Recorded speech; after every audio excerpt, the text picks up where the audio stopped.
Salut à toutes et à tous, ravi de vous retrouver dans ce nouveau numéro du journal consacré à l'actualité des transferts sénégalais en Europe. On commence cette revue du Mercato des Lions par Cheikh Mbengue qui quitte Saint-Etienne pour rallier le club chinois de Tianzhen. En fin de contrat avec les Stéphanois en juin prochain, Mbengue était en grande difficulté cette saison avec 0 minute de temps de jeu à son compteur. Et sa dernière titularisation avec Saint-Etienne remonte en février 2018. En ralliant le championnat chinois, Mbengue sait qu'il évoluera dans une ligue largement moins prestigieuse que celle de la France, de l'Angleterre et consorts.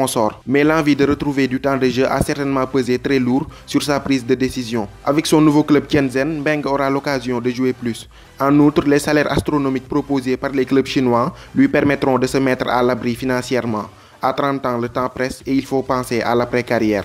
Cependant, aucune information n'a été communiquée sur la durée du contrat et le montant du transfert. Le jeune attaquant sénégalais de 21 ans, Aliou Badji, quitte son club suédois de Djurgårdens pour s'engager avec les Autrichiens du Rapid de Vienne. Badji a paraphé un contrat de 4 ans pour une indemnité de transfert estimée à 1,9 million d'euros, ce qui fait de lui le joueur le plus cher de l'histoire du Rapid de Vienne. Géant du football autrichien, le Rapid en grande difficulté cette saison avec une moyenne 8e place compte sur son jeune avant-centre sénégalais pour enclencher son opération remontada. Courtisé par Galatasaray et pisté par le Stade Rennais, Badji a finalement choisi l'Autriche pour poursuivre sa progression. Très prometteur depuis sa promotion en équipe première, Sofiane Diop, le jeune attaquant franco-sénégalais de l'AS Monaco, a été récompensé par une prolongation de contrat. Il sera désormais lié à son club jusqu'en 2023. Babacar Sène, milieu offensif de 21 ans, quitte le club sénégalais du Teungueth FC pour rallier un club de National 3 française, en l'occurrence le FC Grande Villars, club avec lequel il sera lié pour les 3 prochaines années. Il ne sera cependant pas le seul joueur à quitter le championnat sénégalais cet hiver,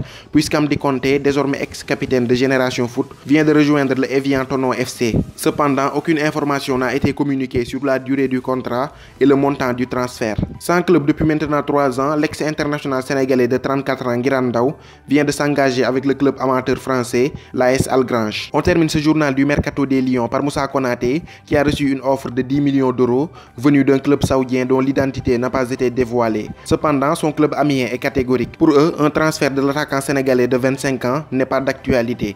Moussa Konaté n'est donc pas à vendre. C'est ainsi que prend fin ce journal dédié au Mercato des Lions. On se retrouve très prochainement pour de nouvelles vidéos. D'ici là, portez-vous bien et n'oubliez pas de vous abonner à ma chaîne YouTube. C'est gratuit et c'est la meilleure façon de me soutenir. À bientôt.